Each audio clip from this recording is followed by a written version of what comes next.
बलरामपुर में परिवहन विभाग में नौकरी दिलाने के नाम पर अवैध वसूली करने वाले गिरोह का भंडाफोड़ किया गया। पुलिस ने गिरोह के 2 सदस्यों को गिरफ्तार किया है। ये आरोपी बेरोजगार युवकों को नौकरी दिलाने के नाम पर फर्जी तरीके से अवैध वसूली करते थे।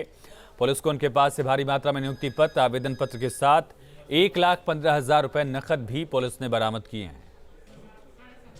रोडवेज बलरामपुर के पास दुकान खोलकर किराए पर मकान लेकर फर्जी रोडवेज परिचालक की संविदा पर नियुक्ति काल प्रलोभन देकर के लोगों से पैसे लिए जा रहे हैं। जांच में बात पूरी तरीके से फर्जी पाई गई कि ये परिचालक और ये नियुक्ति और ये कंपनी सभी फर्जी निकली। इस संबंध में 2 लोगों को गिरफ्तार किया गया है।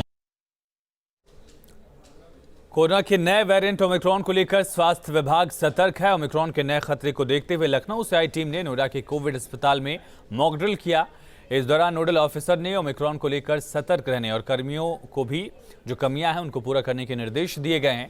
नोएडा में अभी तक एक भी ओमिक्रॉन का केस सामने नहीं आया है, लेकिन एहतियातन लगातार ये कोशिश की जा रही है कि अगर ऐसे केस आते हैं उससे कैसे निपटा जाए। सुपरटेक ट्विन टावर ध्वस्त करने के लिए कंपनी का चयन हो गया है। यूएसए की एडफिस कंपनी को इसका ठेका मिल सकता है। कंपनी अब तक 400 से ज्यादा इमारत ध्वस्त कर चुकी है। अब सुपरटेक बिल्डर कंपनी 15 दिनों के अंदर कंपनी को वर्क ऑर्डर देगी। ज्यादा जानकारी दे रहे हैं संवाददाता अमित चौधरी, देखिए।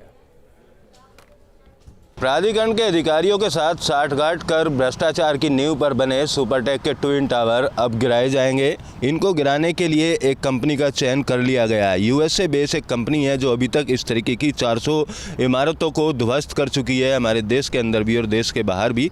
इस कंपनी के साथ में प्राधिकरण के अफसर, सीबीआरआई के अधिकारी, उसके अलावा बिल्डर प्रतिनिधि मौजूद थे। कंपनी द्वारा जो प्रेजेंटेशन दी गई उस प्रेजेंटेशन से सभी अधिकारी संतुष्ट नजर आए। फिलहाल सुपर टेक बिल्डर को 15 दिन के अंदर वर्क ऑर्डर जारी करने के निर्देश दिए गए हैं, जिसके बाद इन दोनों टावर को ध्वस्त करने का जो परियोजना है वो शुरू होगी। आपको बता दें कि सुप्रीम कोर्ट ने आदेश दिया था इन दोनों टावर्स को ध्वस्त करने का, जिसके बाद यूपी सरकार द्वारा एसआईटी जांच बनाई गई थी और उसमें 40 के आसपास ऐसे अधिकारी और बिल्डर के लोग शामिल थे जिन्होंने भ्रष्टाचार किया जमकर, और इस बिल्डिंग का निर्माण नियमों को ताक पर रखकर किया गया था। तमाम मामले को लेकर जांच की जा रही है। हालांकि अब दमकल विभाग के भी कुछ अधिकारी जो हैं वो जांच के दायरे में हैं, उनकी भी भूमिका की जांच की जा रही है कि आखिर इन दोनों टावर को अग्निशमन द्वारा एनओसी कैसे दे दी गई है। लेकिन अब 4 महीने बाद सुप्रीम कोर्ट के आदेश के इन टावर्स को गिराने का रास्ता साफ होता हुआ दिख रहा है। वीडियो जर्नलिस्ट सुधीर शर्मा के साथ अमित चौधरी, न्यूज स्टेट, नोएडा। ब्रज क्षेत्र से बीजेपी मिशन 2022 के लिए अपनी रणनीति बनाने में जुटी है। 19 दिसंबर को मथुरा से बीजेपी जन विश्वास यात्रा का आगाज करेगी। इस यात्रा को सीएम योगी मथुरा पहुंचकर हरी झंडी दिखाएंगे और खास बात यह है कि सीएम योगी का ये मथुरा दौरा 19वां दौरा होगा। दरअसल इस जन विश्वास यात्रा का समापन पीलीभीत में होगा। सीएम योगी के दौरे को लेकर रामलीला ग्राउंड में जनसभा के लिए तैयारियां की जा रही हैं। हमारे संवाददाता विनीत दुबे ने ब्रज क्षेत्र के प्रभारी विजय शिवहरे से खास बातचीत की है, सुनिए। ब्रज क्षेत्र प्रभारी हमारे साथ मौजूद हैं, विजय शिवहरे जी, उनसे बात कर लेते हैं। सर, ये जो यात्रा आपकी निकल रही है, इस यात्रा का सबसे बड़ी बात कि ब्रज से इसकी शुरुआत क्यों, और इस यात्रा में क्या कुछ खास होगा, क्योंकि ये यहाँ से शुरुआत होगी और पीलीभीत पर जाके खत्म होगी।